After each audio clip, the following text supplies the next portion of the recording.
Sa gitna ng asul na dagat ng Mediterranean, matatagpuan ang isla ng Crete, kung saan nagsimula ang isang madilim na alamat na yayanig sa mundo.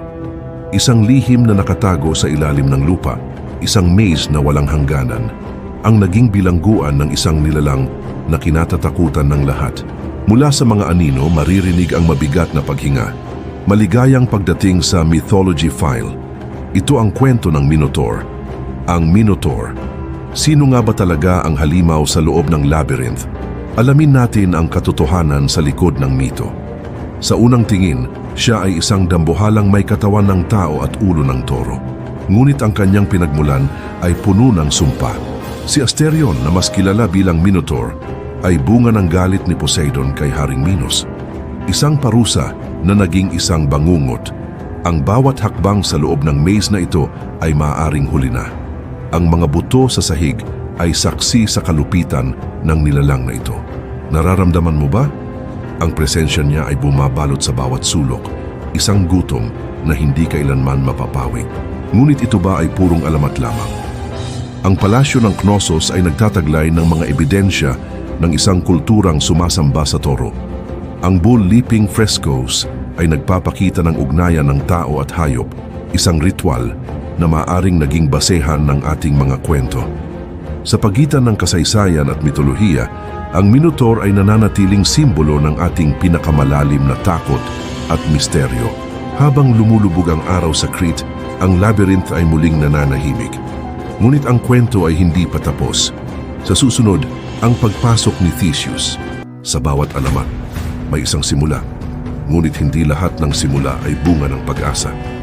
Ang ilan ay isinilang mula sa pagmamataas, mula sa pagsuway, at mula sa galit ng mga Diyos. Bago pa man marinig ng mundo ang pangalan ng Minotaur, may isang hari na gumawa ng pangakong hindi niya tinupad. At ang kapalit ng kanyang kasalanan ay isang nilalang na magbabago sa kasaysayan ng Greek mythology. Ngunit isang tanong ang nananatili.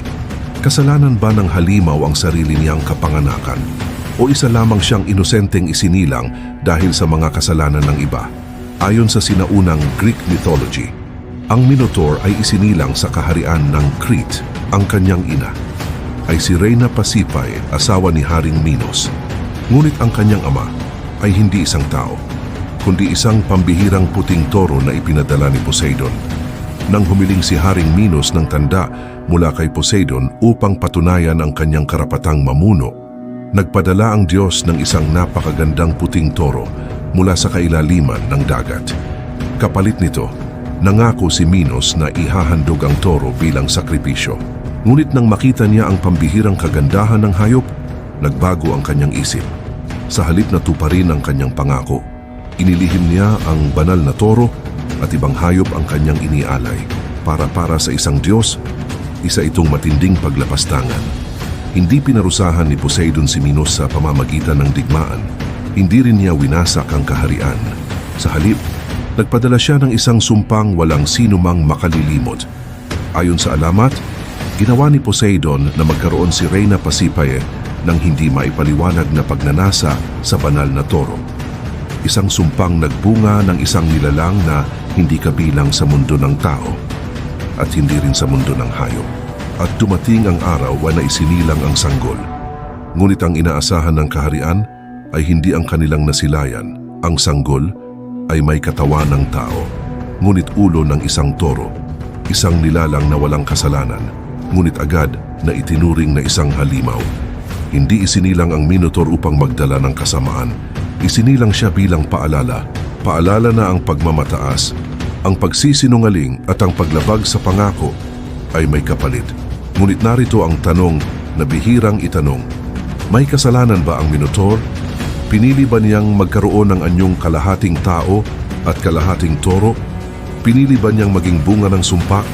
Ang sagot, hindi. Ang Minotaur ay hindi lamang halimaw, isa rin siyang biktima. Biktima ng mga desisyong ginawa ng iba. Biktima ng galit ng mga Diyos. Ngunit para kay Haring Minos, hindi sapat ang pagtatago sa bata. Kinailangan niyang ikulong ang nilalang sa isang lugar na walang makakatakas, sa isang maze na magiging alamat sa buong mundo. Sa susunod, ano ang labyrinth Ang kulungang ginawa hindi lamang upang ikulong ang isang halimaw, kundi upang ilibing ang isang lihim. Sa bawat alamat, may isang simula. Ngunit hindi lahat ng simula ay bunga ng pag-asa. Ang ilan ay isinilang mula sa pagmamataas, mula sa pagsuway, at mula sa galit ng mga Diyos.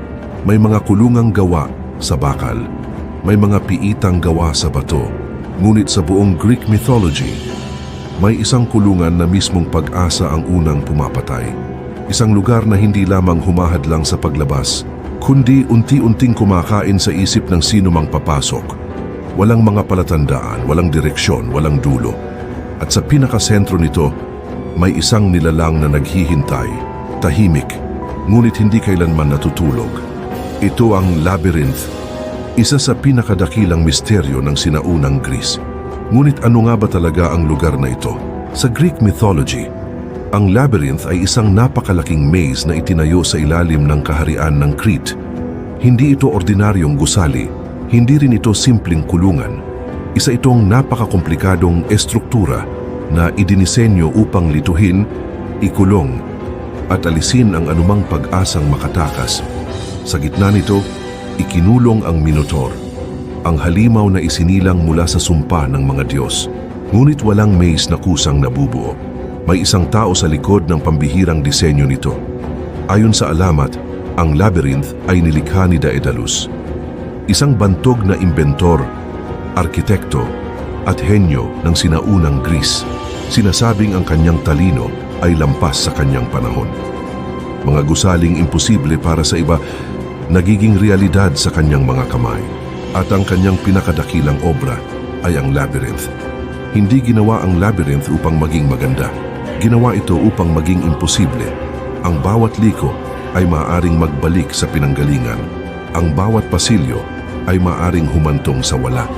At habang mas matagal kang naghahanap ng daan palabas, mas lalo kang naliligaw. Sa alamat, sinasabing maging ang gumawa nito ay nahirapang hanapin ang tamang daan. Sa mitolohiya, halos imposible ang makatakas sa labyrinth. Hindi lamang dahil sa laki nito, kundi dahil wala itong malinaw na direksyon.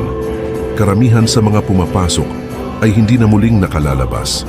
Ngunit mahalagang tandaan sa ito ay bahagi ng alamat ng Greek mythology. Walang ebidensyang nagpapatunay na umiral ang eksaktong maze. Bagamat itinuturing na alamat ang labyrinth, may isang lugar na madalas iugnay sa pinagmulan nito. Ang palasyo ng Knossos sa isla ng Crete. Natuklasan ng mga archaeologist na ang palasyong ito ay may daan-daang silid, maraming pasilyo, mga lihim na lagusan, at magkakaugnay na bahagi na madaling ikalito ng sino mang hindi pamilyar dito.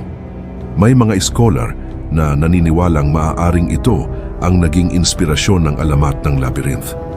Bagamat wala pa ring matibay na ebidensyang nagpapatunay na dito talaga ikinulong ang Minotaur. Sa Greek mythology, ang labyrinth ay higit pa sa isang kulungan. Isa itong simbolo ng mga lihim na nais itago, ng mga kasalanang ayaw harapin, at ng mga problemang lumalaki habang pilit nating iniiwasan.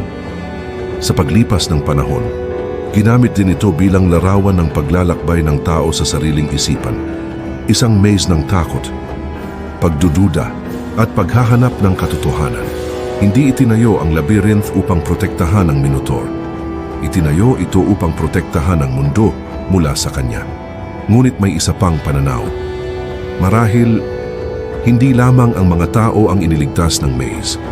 Maaaring ikinulong din nito ang isang nilalang na mula sa kanyang kapanganakan ay hindi kailanman binigyan ng pagkakataong mamuhay bilang tao.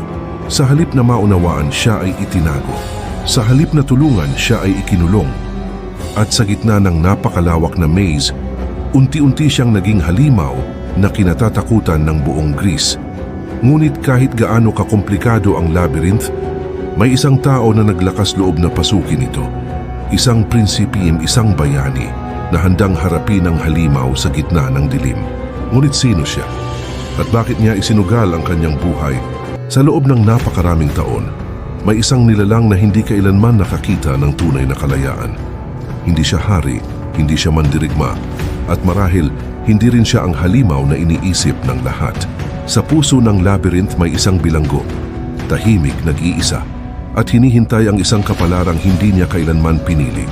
Ayon sa alamat, mula sa kanyang kapanganakan, hindi na muling namuhay ang Minotaur sa mundo ng mga tao. Ang kanyang tahanan ay ang Labyrinth, isang napakalawak na maze na ginawa, hindi upang maging palasyo kundi bilang isang kulungan. Doon siya lumaki at unti-unting nakalimutan ng mundo. Sinasabing ang Minotaur ay pinapakain sa pamamagitan ng mga handog na kabataang ipinapadala mula sa Athens bilang bahagi ng alamat. Gayunpaman, walang makasaysayang ebidensyang nagpapatunay nito. Ito ay bahagi ng mitolohiya na sumasalamin sa takot, kapangyarihan at sakripisyo. Ang kanyang mundo ay katahimikan, mga pader na bato, at isang maze na tila walang katapusan. Ang kanyang tanging kasama ay ang kanyang sariling anino. Hindi malinaw kung naaabot ng sikat ng araw ang gitna ng labyrinth. Maaaring ang apoy ng mga sulo lamang ang nagsilbing araw niya. Walang tala na nagsasabing siya ay umiyak, nagalit o nangarap. Ngunit marahil hindi kailangang maging tao upang makaramdam ng pag-iisa. Paano kung bawat yabag sa labyrinth ay paalala na wala siyang ibang mundong kilala? Paano kung ang pinakamabigat niyang pasan ay ang pag-iisa?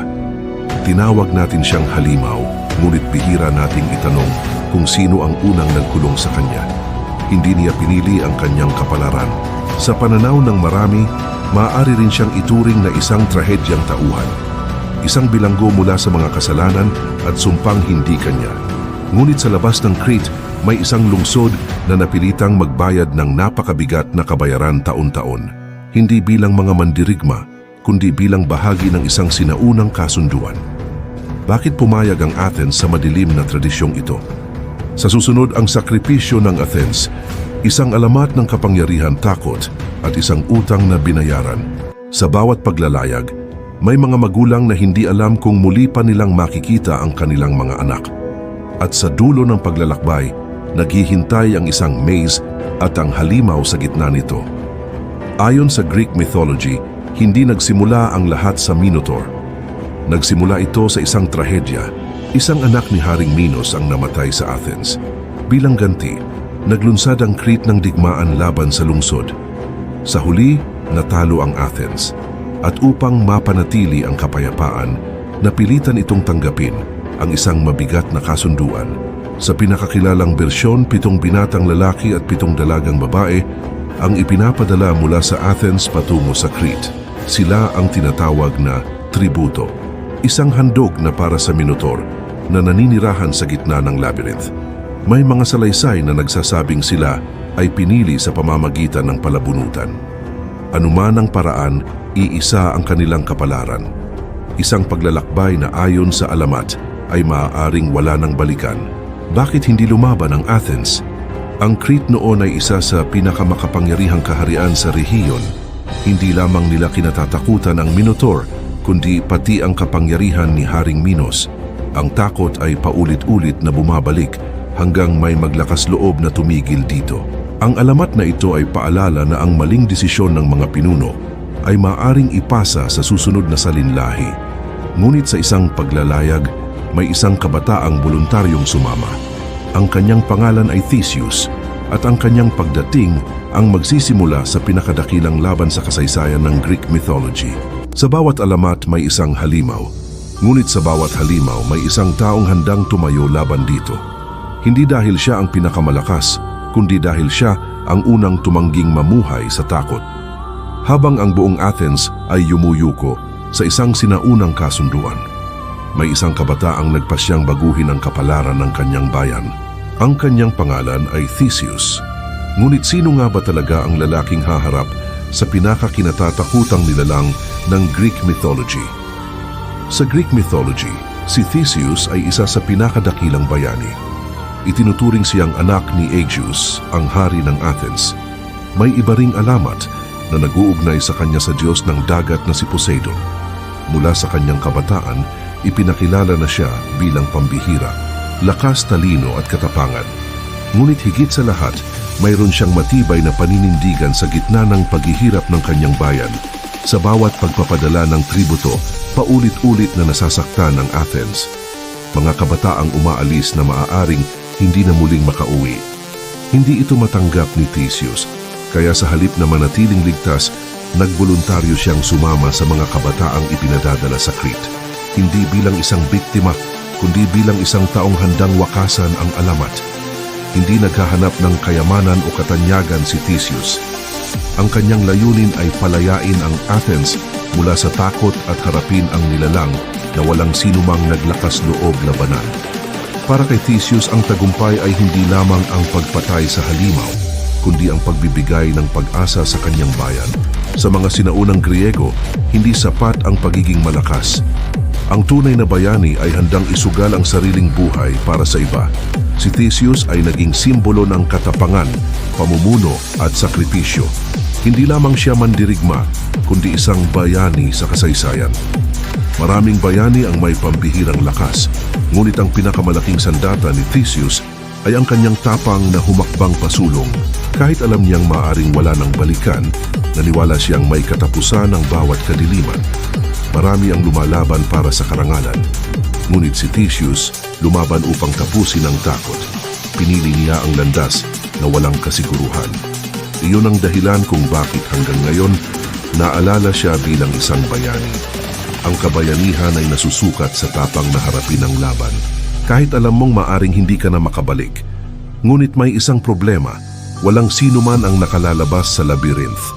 Hanggang sa isang prinsesa ang nagpasyang baguhin ang kapalaran ng isang bayani. Sa susunod na kabanata, ang sinulid ni Ariadne. Paano nakatulong ang isang simpleng sinulid upang mabago ang isa sa pinakasikat na alamat ng Greek mythology? Hindi lahat ng bayani ay may hawak na espada. Hindi lahat ng nagliligtas ay nakikipaglaban. Minsan ang pinakamahalagang sandata ay isang simpleng desisyon. Sa gitna ng isa sa pinakadakilang alamat ng Greek mythology, hindi isang espada o kalasag ang naging susi, kundi isang sinulid ang naging susi sa pag-asang makalabas sa labyrinth. Ngunit sino ang nagbigay nito at bakit niya piniling tulungan ng isang estranghero?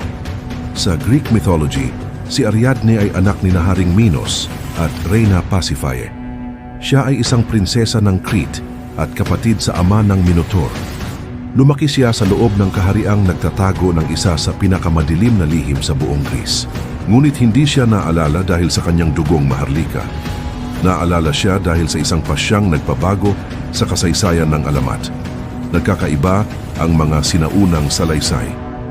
Sa pinakakilalang bersyon, nahulog ang loob ni Ariadne kay Theseus at nagpasyang tulungan siya. May iba namang interpretasyon na nagsasabing hindi lamang pag-ibig ang nagtulak sa kanya. Maaaring nakita niya ang kawalang katarungan ng paulit-ulit na sakripisyo. Maaaring nais niyang wakasan ang takot sa kanyang kaharian. Anuman ang tunay na dahilan, isang desisyon lamang ang nagpabago sa kapalaran ng dalawang kaharian. Binigyan ni Ariadne si Theseus ng isang tila ordinaryong bagay, isang bola ng sinulid. Bago pumasok sa labyrinth, itinali ni Theseus ang isang dulo nito sa pasukan. Habang papasok siya sa kailaliman ng maze, unti-unti niyang inilalatag ang sinulid sa kanyang dinaraanan. At matapos ang kanyang misyon, ang parehong sinulid ang nagsilbing gabay pabalik sa liwanag. Hindi ang espada ang nagpakita ng daan. Hindi rin ang lakas, kundi ang isang payak na hibla na nag-uugnay sa dilim at sa liwanag. Sa isang maze na ginawa upang lituhin, ang sinuman ang sinulid ang naging alaala ng tamang landas. At kung minsan, ang pinakamaliit na bagay ang nagiging pinakamahalaga. Ayon sa alamat, kung wala ang sinulid, maaaring matagpuan ni Theseus ang Minotaur, ngunit hindi na niya matagpuan ang daan palabas. Ang tunay na pagsubok ay hindi lamang ang harapin ng halimaw, kundi ang matagpuan ng liwanag matapos ang laban. Sa paglipas ng panahon, ang Ariadne's thread ay naging simbolo na kahit gaano kakomplikado ang ating landas, may paraan upang makabalik. Na sa gitna ng pagkalito, may gabay na maaaring sundan, at na ang karunungan ay kasing halaga ng lakas. Hanggang sa kasalukuyan, ang salitang Ariadne's thread ay ginagamit bilang simbolo ng paghahanap ng solusyon sa isang mahirap na suliranin. Sapagkat ang bawat tao ay may sariling labyrinth, at ang bawat isa ay umaasang makatagpo ng sariling sinulid na magdadala sa kanila pabalik sa liwanag. Mayroon ng lakas, mayroon ng gabay, ngunit nananatili ang pinakamahalagang pagsubok, ang pagharap sa halimaw sa gitna ng maze. Sa susunod, ang huling labanan. Paano nagharap sina Theseus at ang Minotaur at paano nagtapos ang alamat na ito? Sa bawat alamat, may isang sandali na nagbabago sa lahat. Isang sandali kung saan ang takot at pag-asa ay nagtatagpo. Matapos ang mahabang paglalakbay, natagpuan din ni Theseus ang nilalang na kinatatakutan ng buong Greece. Hindi na maaaring umatras, hindi na maaaring tumakas. Sa wakas, nagkaharap ang bayani at ang halimaw.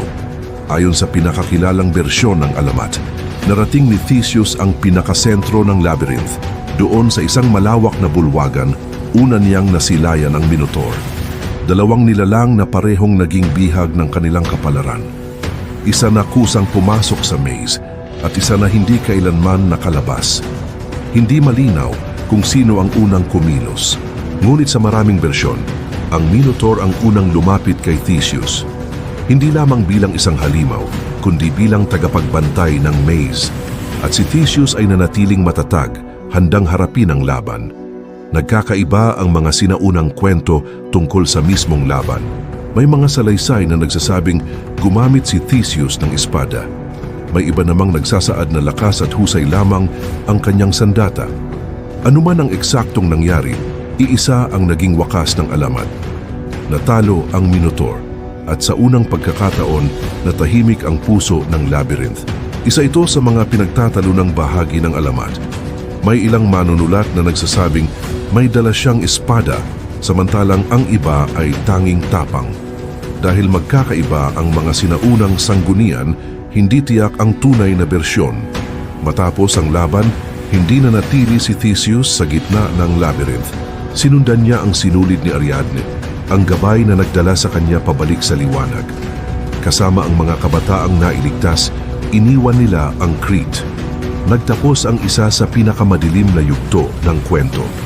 Para sa mga Griego, ang labanang ito ay hindi lamang kwento ng bayani laban sa halimaw. Isa rin itong kwento ng pagharap sa takot, ng pagtatapos ng pang-aapi, at ng paniniwalang kahit ang pinakamadilim na alamat ay may katapusan. Ito ang dahilan kung bakit si Theseus ay naging isa sa pinakadakilang bayani. Ngunit hindi malinaw ang naging kapalaran ng labyrinth matapos ang laban. May mga bersyong nagsasabing iniwan na lamang ito, habang ang iba ay hindi na muling binanggit ang nangyari rito.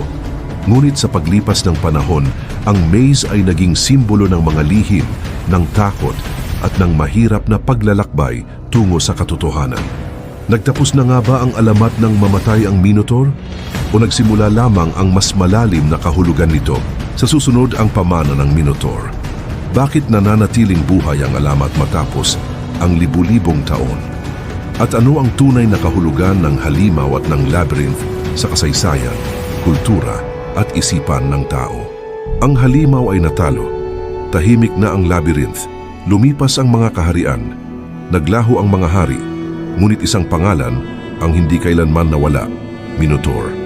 Kung isa lamang siyang alamat, bakit hanggang ngayon patuloy pa rin natin siyang inaalala? Sa orihinal na Greek mythology, ang Minotaur ay isang nilalang na isinilang mula sa isang sumpa. Ngunit sa paglipas ng panahon, maraming eskolar at alagad ng sining ang nagbigay rito ng mas malalim na kahulugan. Para sa ilan, ang Minotaur ay sumisimbolo sa mga takot na pilit nating ikinukubli. Para sa iba, isa siyang paalala na ang mga desisyon ng tao ay maaaring magkaroon ng hindi inaasahang bunga. Hindi lamang ang anyo ng Minotaur ang kinatatakutan, ang tunay na takot ay ang hindi alam. Ano ang naghihintay sa susunod na liko? May daan pa bang palabas? Sa maraming kultura, ang hindi nakikita ang pinakamahirap harapin, at dito naging makapangyarihan ang alamat ng Minotaur. Sa makabagong sikolohiya, madalas gamitin ang maze bilang simbolo ng masalimuot na paglalakbay ng isip at buhay. Hindi ito tumutukoy sa isang literal na lugar, kundi sa mga hamon, pagkalito at mahihirap na pasyang kinakaharap ng tao. Ang paglalakad sa maze ay naging larawan ng paghahanap ng direksyon, pag-unawa at pag-asa. Sa panitikan, ang katagang harapin ang sariling halimaw ay isang metapora para sa pagharap sa sariling takot. Ang Minotaur ay maaring kumatawan sa mga pagsubok na kailangang harapin upang makausad. Mahigit 2,000 taon na ang lumipas, ngunit nananatiling buhay ang Minotaur sa kultura ng mundo. Makikita siya sa mga nobela, pelikula, video game at mga obra ng sining. Ang bawat tao ay may kakayahang gumawa ng mabuti at may kakayahang magkamali. Ang alamat ay nagpapaalala na ang pinakamalalaking laban ay hindi palaging nagaganap sa labas. Maaaring hindi kailanman umiral ang Minotaur bilang tunay na nilalang, ngunit ang kanyang kwento ay nananatiling buhay. Paano natin haharapin ang ating mga takot? Paano tayo makalalabas sa sarili nating maze? Yan ang tunay na pamana ng alamat. Ang bawat tao ay may sariling labyrinth na kailangang tahakin. Marahil ang tunay na tagumpay ay hindi ang talunin ang halimaw, kundi ang matagpuan ang landas patungo sa liwanag. Mahigit 3,000 taon na ang lumipas. Nawala ang mga hari, naglaho ang mga kaharian. Ngunit may isang tanong na hindi pa rin tuluyang nasasagot. Totoo ba ang Minotaur? Isa lamang ba siyang alamat? O may totoong pangyayaring naging ugat ng kwentong ito? Sa kasalukuyan, walang natatagpo ang buto, walang sinaunang tala, at walang arkeolohikal na ebidensyang nagpapatunay na may nabuhay na kalahating tao at kalahating toro. Para sa karamihan ng mga historiador, ang Minotaur ay kabilang sa mundo ng mitolohiya. Ngunit hindi rito nagtatapos ang kwento. Noong Bronze Age na mayani sa isla ng Crete ang Minoan Civilization. Isa ito sa pinakamaunlad na sibilisasyon sa Mediterranean. Ang kanilang mga palasyo ay may daan-daang silid, mga pasilyong magkakaugnay at masalimuot na disenyo. Para sa ilang iskolar, maaaring dito isinilang ang ideya ng labyrinth. Isa sa pinakamahalagang simbolo ng kulturang Minoan ay ang toro. Makikita ito sa kanilang mga templo, palasyo at mga fresko. May mga ritual pa silang kilala bilang bull leaping, kung saan ang mga kabataan ay tumatalon sa ibabaw ng buhay na toro. Dahil dito, may mga historiador na naniniwalang ang Minotaur ay maaaring sumasalamin sa napakahalagang papel ng toro sa kanilang lipunan. Para sa mga archaeologist, ang alamat ay hindi literal na tala ng kasaysayan. Sa halip, maaari itong naglalaman ng mga alaala at simbolo. Maaring ang masalimuot na palasyo, ang makapangyarihang kaharian, at ang pagsamba sa toro ang nagsama-sama upang maging alamat ng Minotaur. May ilang pangunahing teorya. Una, na ang labyrinth ay inspirasyon ng Palace of Knossos. Ikalawa, na ang Minotaur ay simbolo ng kapangyarihan ng Crete laban sa Athens. At ikatlo, na ang alamat ay nagmula sa mga ritual at relihiyosong seremonya tungkol sa toro. Sa kasalukuyan, wala pang iisang teoryang lubusang napatutunayan. Hindi man tunay ang halimaw, maaaring tunay ang mga pangyayaring nagbigay buhay sa alamat. Sa buong kasaysayan, maraming mito ang isinilang mula sa mga tunay na lugar, tunay na tao at tunay na pangyayari na kalaunan ay nabalot ng imahinasyon. Bakit toro ang napiling anyo ng halimaw?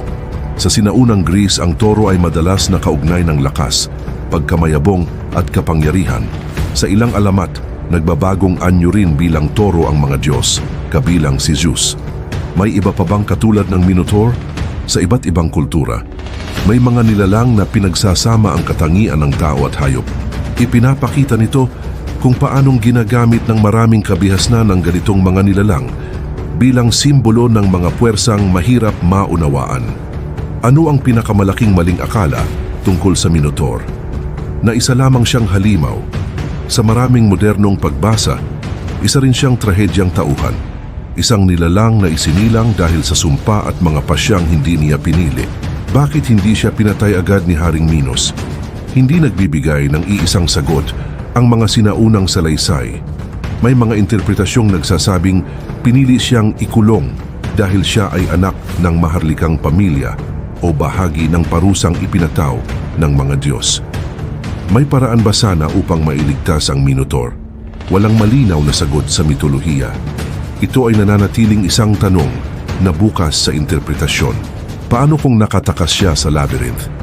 Ito ay isang kawili-wiling haka-haka, ngunit wala itong bersyon sa mga sinaunang mito. Marahil hindi kailanman umiral ang Minotaur bilang tunay na nilalang. Ngunit ang kanyang kwento ay naging totoo sa isipan ng sangkatauhan. Ano ang tunay na halimaw? Ang nilalang o ang mga pasyang lumikha sa kanya? Hanggang ngayon, patuloy nating hinahanap ang sagot. At marahil iyon ang dahilan kung bakit ang Minotaur ay nananatiling isa sa pinakadakilang alamat sa buong Greek mythology. Maaaring hindi napatunayang umiral ang Minotaur, ngunit ang kwento ay naging salamin ng takot, kapangyarihan at kapalaran.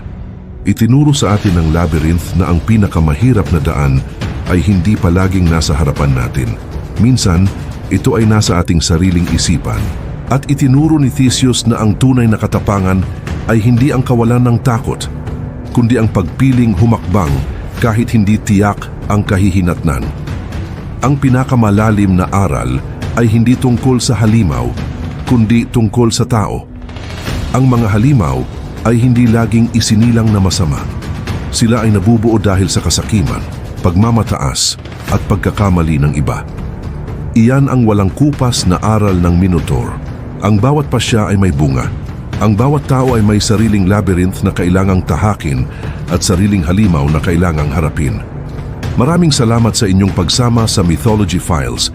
Huwag kalimutang mag-subscribe para sa susunod nating paglalakbay. Hanggang sa muli, patuloy tayong magtanong at tuklasin ang mga alamat na humubog sa ating mundo.